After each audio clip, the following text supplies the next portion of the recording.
Сега си купих една бутилка уиски и да, викам наистина, ако искаш, нали, се прибери вкъщи. Той, нали, тук излиза на контейнерите и викам, тук къде си, нали? Той пък сменил района с автобус, заминал някъде. Той намерил 4 кила желязо. Го мъкна, вика, търмъча го към вкъщи, вика, изчакай, ма. Викам, нали, да те чакам. Какво да те чакам? Вика, да пием балата, вика. Порасна 12 години. Две деца. Аз с внуците тук седнахме. Замезват малките, те ракия не могат пият, там дам по една бира. Един е на 4, малката на 3,5. Малката мляко пия, тя малка, но то на 4, те бричката си е джаска, добре, няма проблем. А, обаче много е да свърши мезото. Сега чакам жената да се прибере. И тя къде отиде, не я знам някъде. Рови с контейнерите нещо там.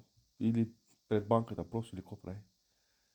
Ще трябва да я намеря да ми направи салатка, че мързи ма мене, аз съм мързев човек.